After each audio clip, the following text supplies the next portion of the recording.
quick and easy it is to refinance with Quicken Loans. Call Wright Nationwide Mortgage Licensing. Greetings and welcome to the Sales Sense Reality Talk Show with your host, Mike Krause. Mike has sold over $100 million in sales and offers Fortune 500 strategies, tactics, and tools to sales professionals and business leaders. He created this show with one thing in mind, for sales professionals to share their secrets with each other. Join us every Wednesday at 12 to 12:30 Eastern Time, or sign up for updates on Mike's mailing list at salessensesolutions.com. Mike appreciates you listening and wishes you good luck on your next sales call. Welcome. It's Mike Krause with the Sales Sense Reality Talk Show. I'm ecstatic to have Lydia Johnson with the Jalapeno Handshake with us today. And she entered the world of sales when she was just 12 years old, like most of us probably. Since that time, Johnson has completed numerous management and leadership courses and graduated from Queen's University Executive Program, where her sales background met her strategic business focus. She has more than 32 years of professional experience in the areas of banking and business. She was the Vice President of Sales and Service at Canada's largest credit union, Van City Credit Union. In her role with Van City, Johnson directed their 60 retail branch system, the mobile mortgage specialist team, as well as the national mortgage broker division for Citizens Bank, a subsidiary of Van City. She has been a keynote speaker, a conference presenter in North America and overseas. She has spoken many times on the importance of inspiring purpose and igniting passion in business and sales. Recently, Johnson launched her own consulting business that focused on leadership, development, and sales management. She's also created various training programs to help people hone their skills in the areas of sales and leadership. Her sales motto is in strength in people, strength in leadership, strength in organization. She believes if you're not on the edge, you're taking up too much space. And you can visit her at the JalapeñoHandshake.com. Lydia, without further ado, how are you this afternoon? I am wonderful, Mike, and you got to remember, I'm on the west coast of Canada, so it's still pretty early for us at 9 o'clock in the morning, so you're way ahead. Yeah, we're 3 hours ahead, but only a few seconds behind. I always tell people Isn't that only true? a 6-hour flight, then I'll make it anywhere in the U.S. Or Canada. So that's exactly right. Yeah, thank you for that. Well, share with the listeners a little bit more about Lydia and the background of yourself and your passion. I love people with passion for selling. That's my passion. I love people to share their passion, and it sounds like you've found your passion, which is hard to do with the Jalapeno Handshake. And tell them a little bit more about yourself. Thank you, Mike. Yes, I will. As a matter of fact, my passion started very early, and you identified my age at 12. And unplanned in my life at that stage, because all you want to do is play and hang out with friends, I moved from central Canada to the East Coast. My father opened up the equivalent of a hardware store. It's only a Canadian chain that you may or may not know, your listeners may not know, called Canadian Tire. Well, boom, next thing you know, I was his cashier. And he screwed up on a big order of sponges one day, and he said, "Get rid of these sponges. We don't have room in the warehouse." So I just found it very, very natural to talk to anybody about all the different uses for sponges.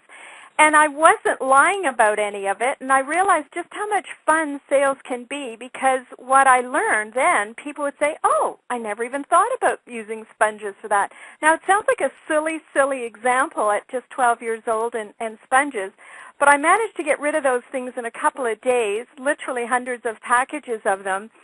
And then I thought, this is pretty neat. If I could just help people understand what they need or what value I can bring to them when they don't even realize that there is something that they don't know about, I think I'm doing them a service. So after years gone by, I got into banking. And, of course, sales was not a big thing in the 70s in the banking era. People didn't want to. They always perceived sales as a negative thing, and we all thought of used car salespeople and being pushy. But I connected the dots not just for myself, but for many of the people that I led. And I said, if we could draw to people's attention something that's going to add some kind of value, convenience, security, it might be making them money or saving them money or something like that, that would be a real bonus. And they started to see sales as more of a service offering.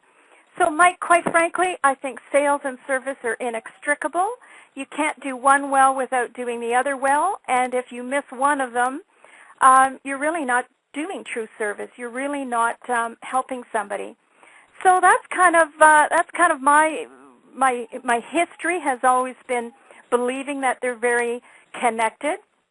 And then in my book, The Jalapeno Handshake, and the way I practiced my role as a senior leader leading sales, I really just said, if people can be authentic, just be themselves, be truly authentic. If they can be an advocate for their customer or client, really meaning doing the best they can for that person, have integrity. I mean, that's just the basic of business. And then be transparent.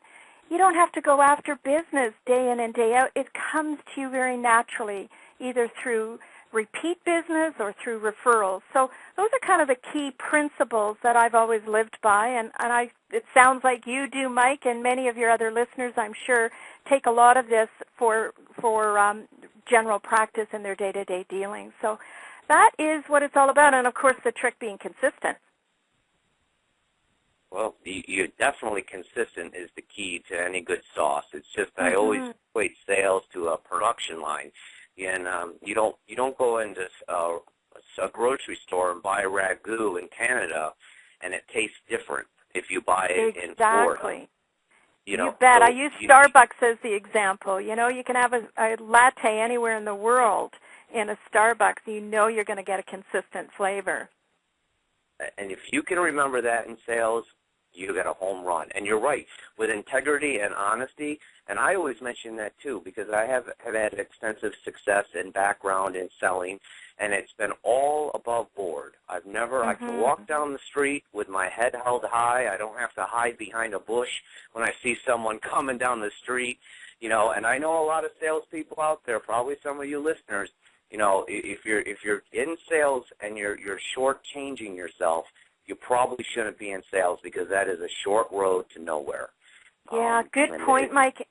And sometimes it's not your listeners or the sales people in functions that set the wrong pace or the wrong strategy. It's their owners of companies and senior leaders. So if your gut feel is not honoring your values, and these are my 4 strategic pillars, if you will, they build trust, in my opinion, get the heck out of that company. Because if your company is asking you to do something that's underhanded or shady or just borderline even legal, there are trying times out there right now.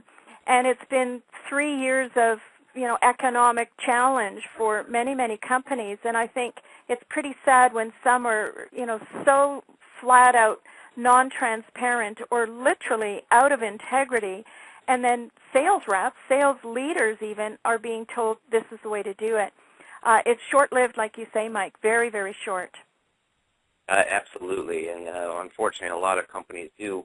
We have to drive that revenue number, have to drive the number, have to satisfy stockholders, et cetera. Yes. There's a lot of pressure. Yeah, there is. And, I've felt it many times in companies, and I've been to companies that, boy, I was just talking to a colleague yesterday. We had a fantastic brand. It took 130 years to build, and they destroyed it in 2 years. Destroyed it. And it's like a case study, I think, that's going to be out in Harvard soon. It's just a great brand gone bad. Brand gone bad. But I want to back up, Lydia, to one thing you said, because it's one of my little hot buttons, is the perception of a salesperson. You mentioned it earlier on, and I want you to expand on that because that is one of the fundamental things that I think all sales professionals have to know, that where that consumer or prospect is coming from, and if you don't address it early on, it's probably not going to win that piece of business. So can you talk a little bit more about the perception of a salesperson? I'd love to, Mike. Thanks. It's such a great question because every single one of us, and I can probably say that with confidence of every listener, everybody in the world has been sold to. And I actually believe we're all in sales anyway. It may not be in your title, but as a kid, as a teenager, on your first date, everybody is selling somebody on, even a movie choice or a restaurant choice. So we're all in sales, but almost every one of us has been burned in some way or another. not very transparent in the details. So you get home and you find out, oh my goodness, I can't return it because there's this little tiny note in print that you can't even read that says it's non-refundable or whatever. We've all been misled. So that burned feeling, I think, right off the bat makes us feel like we've been taken, and that salespeople in general, right from, I can picture old favorite cowboy movies old spaghetti westerns where there's a snake oil salesman. Somebody is trying to win money out of someone else doing something, inappropriate.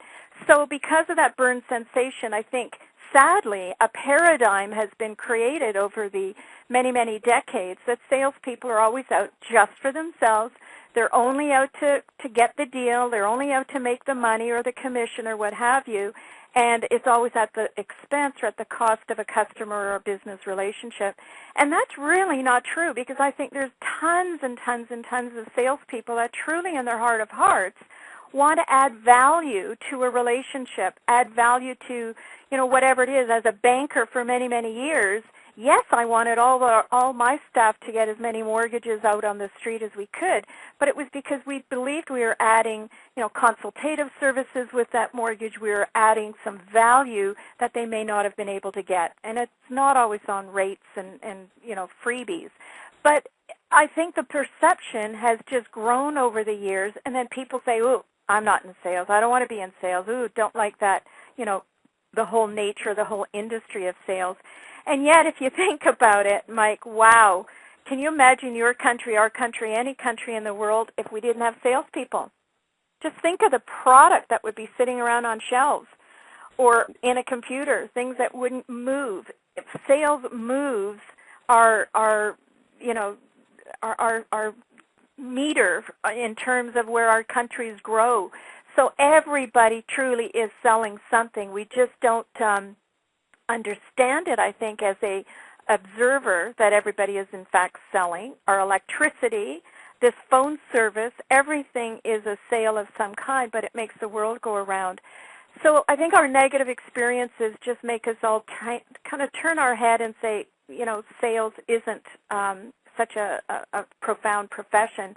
And my book addresses why I think salespeople should, first of all, look at how they're handling themselves as sales, but then really step it up and honor their profession, because I think it's a great profession. I just absolutely love it. And, Lou Holtz, you guys know Lou Holtz very well.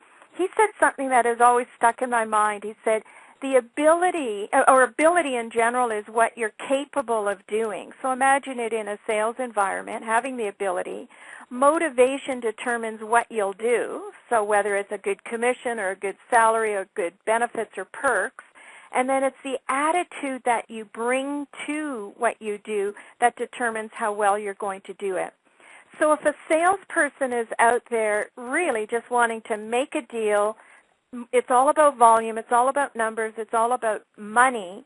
In the long run, they'll be rich in the short run, but they'll probably burn a lot of bridges in the long run. And that's that thing that just keeps going around. And there's some of those salespeople, sadly, that are very much in the world because it's very short-lived. So, yeah, perception has always been an uphill battle for those of us that love what we're doing and value adding value to others' lives. Absolutely, and you've said a lot of great points, and I'm going to go back to you and I have a similar background in that we've both been exposed to banking.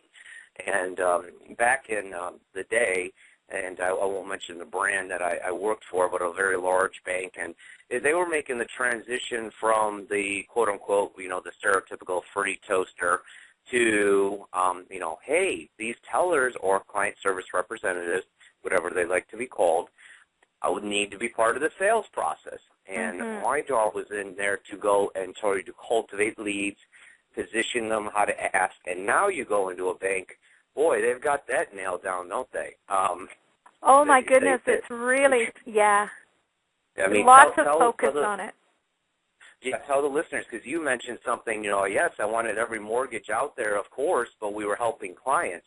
And there's a lot of pressure on the banks to produce at that footprint to make sure that we are maximizing the portfolio in each branch so that it's profitable. But We have come a long way from the typical banker that sits behind a desk to now they're engaged. Every single person in a bank is measured by sales success, going to your other point about we're all in sales.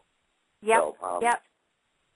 Yeah, that's exactly true. But then, Mike, whether you're in shoes and you've got a shoe store down the road or in the mall, there's another shoe store in the mall or down the road. Whether you're in clothing, cars, banking, literally, I don't know of a business that doesn't have another competitor in and around geographic or online. Look at eBay, my goodness. At a couple of clicks, you're buying whatever you want to be buying, and there's competition there. So regardless of what it is, I think the companies that stand out, however, are the ones that aren't just pushing product, but they're giving proper advice, whether it's shoes or whether it's clothing or cars or anything else. They're adding an extra little bit of value than just the product itself. Because consumers today, as we all experience, we're smarter than we've ever been. It doesn't take much. We are brilliant. We actually go in, and I truly believe this, Mike, we educate some of the store representatives when we go in and say, I've been doing some research on the new phone. I want this, this, this, and this. And I'll tell you, and I bet you it's happened to you, Mike, and your listeners from time to time, you go in and the store clerk will say, really, it does that? I didn't even know that. So we're so confident now, and we've got the tools literally 24/7 at our fingertips that we can do so much pre-screening of what we want. The salesperson has to not only be product knowledge aware, but they have to add that value of, that advocacy. And I'll give you an example that used to blow my staff away. This is many years ago when I was a manager, but we never did boat loans. Now, you got to picture this, listeners. We're on the west coast of Canada in beautiful Vancouver, and the ocean is right there. So we never did the big boat loans because we always had this feeling our security might just sail off into land in Hawaii one day. So we didn't do the big marine mortgages, but my bank competition 2 blocks down the road, they were experts at it. So when somebody would come in and say, I need a couple of $100,000, I'm thinking about buying a boat, of course I would look at doing everything I could to take equity out of their home for it. But at the end of the day, if it wasn't a deal I could put together, I would say, you know what, go see Charles. He's the branch manager of Scotiabank. He is an expert at marine mortgages. And my staff would say, are you kidding me? You're going to take them down the road? They're going to steal all our retirement investment business, the lines of credit, the mortgage. They're going to take it all. But you know what was interesting, listeners? They didn't. They did the deal. The guy would come back and say, wow, thanks for saving me all that running around hassle. I didn't know where to go. And I never lost any of the business because the person knew I was doing the best thing that they needed at that time. So I was an advocate for them. Did it mean losing that business? It meant losing the deal, but I never, lost the relationship I had with that longtime client. And that happened many, many times. So I think sometimes as salespeople, we're a little bit out of integrity because it's a balancing act, being in integrity and being an advocate. But if you truly can't, give the product, give the service, give the rate, whatever it is that any of the listeners are doing for sales, and you can point them in the direction of where they can get it, man, oh man, that customer client will remember you for the rest of their life and come back to you, no doubt about it. Lydia hit the nail on the head again, and the great thing about doing this show once a week is that I have the opportunity to talk to great minds, and great minds think alike. I call that the miracle. I call that the miracle on the 34th Street, and that's what I always did. If Macy's doesn't have it, I'm going to send you to Gimbel's. I don't, Gimbel's doesn't have it, I'm going to send you to Macy's, because salespeople need to wake up a little bit and realize that you're more of a consultant. A consultant provides advice. And just like you said, your story is spot on, because that person came back and they're like, wow, if Lydia doesn't know, at least she knows where to go, so go to her because she's a resource, Exactly. And then you've got a shot at the next deal, whatever that deal may be, And I love old Zig Ziglar, who's been around for what seems like a donkey's age, and I've always followed him in his books, but he says, winning isn't everything. it's the effort to win that really is important, but I twist it just a little further and say the winning isn't everything. It's the effort to really help your client customer. That's the power of sales. It's not in that one transaction, it's in the bigger picture. And then you almost always will be guaranteed of a return of that person because you've done the right thing for them. And in this day and age, there's too many slippery fish out there, and there's too many snake oil salesmen that are really just looking for the one-hit wonder, the one deal. And as I said before, if you add value, that person just comes back to you. And I'm sure many of your listeners have that experience now where they've served their clients or customers well, and they're the first person that client would go back to because of the relationship. And those, key attributes that I said, the advocacy and authenticity, the integrity and transparency, I believe are really the foundational pillars that eventually grow trust. So imagine, even in a marriage relationship or a girlfriend, even in a friendship, if you're an advocate for your spouse or your friend, you're authentic to them, you've got integrity and you honor that, promises, etc., and transparency, that's what builds trust in a relationship. And then somebody eventually says, want to marry me? Yeah, okay, I do. And they've got themselves a deal. It's really the way life works, but I think sometimes as salespeople we forget that first and foremost we're people, and we're dealing with other people, and we're just relationship builders. And if we can build strong, trusted relationships, referrals will come our way, repeat business comes our way, and it's what makes our lives even more enjoyable as salespeople and more fun, just more fun. Yeah, absolutely. I don't want to, I usually speak my mind, so that's one of my problems probably. And so but I remember, I can't remember who said it, but someone told me about the Guinness story, the Guinness beer. And when he was over in Ireland, he signed a 500-year lease. And he goes, we're going to be here for a lifetime. And think about that from a vision point of view, is that person recognized that they're going to be here forever. And I think that's one thing that salespeople need to recognize, too. You might go on to a different career. You might be selling a different widget next week, but that client that you served, you can easily bring over to the next time. Now, if you burn every town and village along the way, you're probably not going to. You're going to always be in that rut of starting over. You're absolutely right. And word of mouth spreads pretty quick. You probably know these same stats. I think they're kind of a global stat, certainly North American, and they're always held true for many, many years. On average, of 10 incidences of service or poor service, 7 people out of 10 will tell someone else of poor service. That's just what we do, Mike, on a Saturday night. We have a glass of wine, we meet some friends, we go for dinner and say, you're not going to believe what happened to me at such and such a store during the week. So people love to tell a bizarre, poor service story. Now, your listeners and you and I, we could do cartwheels for clients and customers and do a fabulous, fabulous service. And sadly, the statistics prove out that when we do, it's only like 2 to 3. So we really are always, working that uphill battle.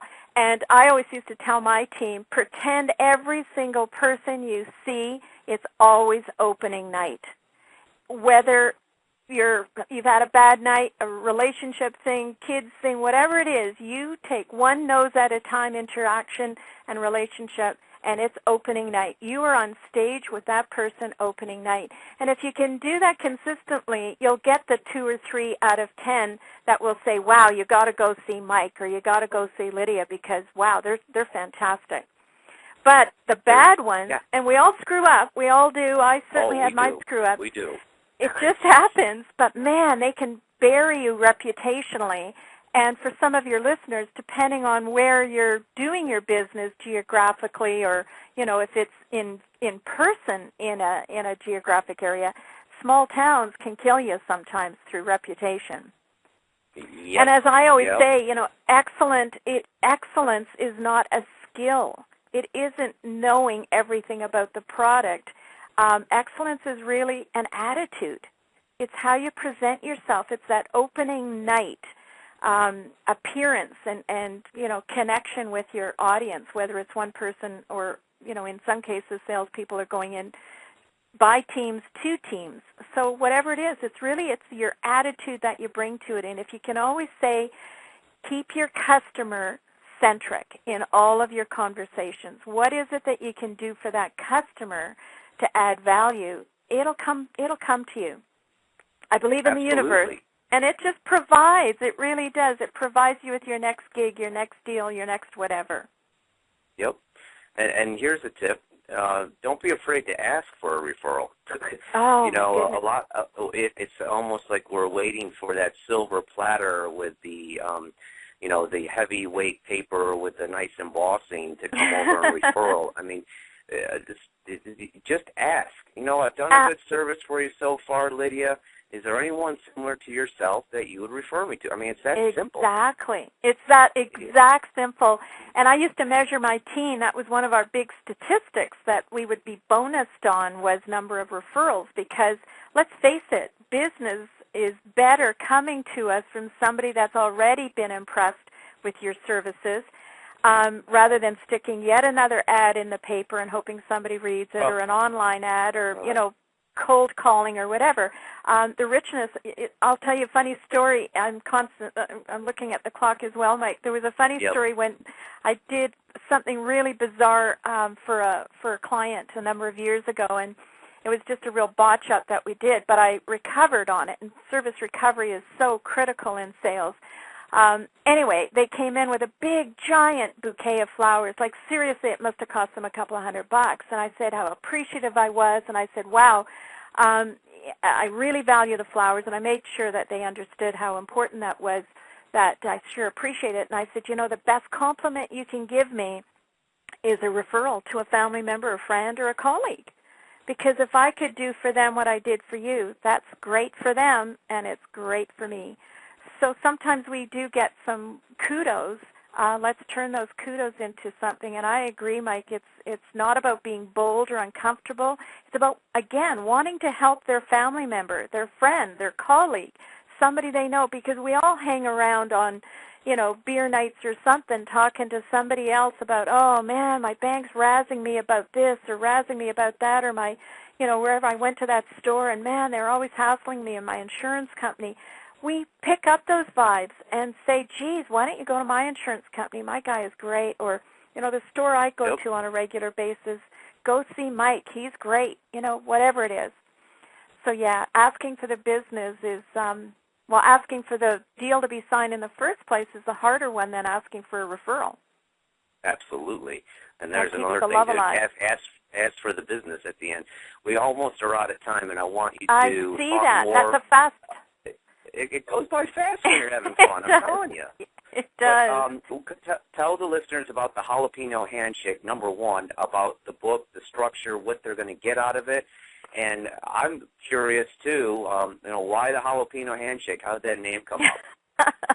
Thanks, Mike. Okay, in brief, I was really just having some fun, and it's called the Jalapeno Handshake, Strategies to Heat Up Your Business Relationships. So it talks about the advocacy, authenticity, integrity, and transparency. But I also do a little bit of a deeper dive into us as individuals. First, we have to understand relationships. We have to understand our conscious mind, our subconscious mind, and who we are as a sales professional. So I do a little bit of background into how we operate, how our mind operates, and then I connect it with the profession. So I just wanted to heat up. And the person that was helping me pick the name, we just kind of went for something spicy and hot. So next thing you know, it ended up being the Jalapeno Handshake. And why handshake? Because most deals are done with a handshake, whether it's a verbal handshake or a real face-to-face. But, that's how we do business in sales, is handshakes. So in summary, there's really kind of 4 high-level things that my readers will discover or have discovered, is how to use powerful questions to establish better relationships, so whether that's with clients or employees. So really the power of powerful questions, really about setting goals and very effective processes for setting goals, whether they're personal goals or professionals, and really how to achieve them, how to get back on track if things don't go so right, if there's a detour or a setback. And then finally, the fear of failure, but also, interestingly enough, the fear of success and how we can overcome those things, because we're all hit with them. Certainly salespeople are on both fear of success and fear of failure. So that's kind of the summary of the book. It's a fun read. People have told me a homemaker, a stay-at-home mom can get something out of it, and an executive CEO board member can get something out of it. So kind of from soup to nuts, but it was a fun, it was on my bucket list, Mike, so I had to write a book. I know. That's how I did mine, too. It was like, okay, good, check off. Now I got to do 3 more. Exactly. I know. So, I've got a few more brewing. But, I think in closing here, just being genuine, going that extra mile, asking for the business, and asking for referrals. And if you do a good job, just like you mentioned early on, Lydia, in our conversation, is if you do a good job, it becomes natural. Sales is not so painful. You don't have to beat your head against the wall every day. If you do good things come to you. Do bad things, bad things come to you. And that's why just being yourself, not trying to be like someone else. Use the smarts, the skills from someone else, but be authentic and do it your way. Yeah. Yeah, exactly. Do it your way. Be yourself, and follow the miracle on 34th Street. If you don't have it, throw it down the street, and don't be afraid to do that. It comes back full circle like a boomerang. It just comes right back. I've had a lot of fun with you, Lydia. I encourage everyone to buy the Jalapeno Handshake. I know I'm going to, because I'm always continuously learning, and that's another point of the show here and talking to Lydia and myself. Don't give up learning on sales. Lydia and I are still learning each day. You can get better with this skill. It's a skill that can be learned. That's the good news. You bet it is. You bet it is. Well, and a fun learning. Have fun with it. Thank you, Mike. Thank you. Yeah. It was Thank fun. you, Mike. Thank you, listeners. It was a blast. Yeah. Okay. Good luck now. Okay. Bye now. Thanks. Bye now.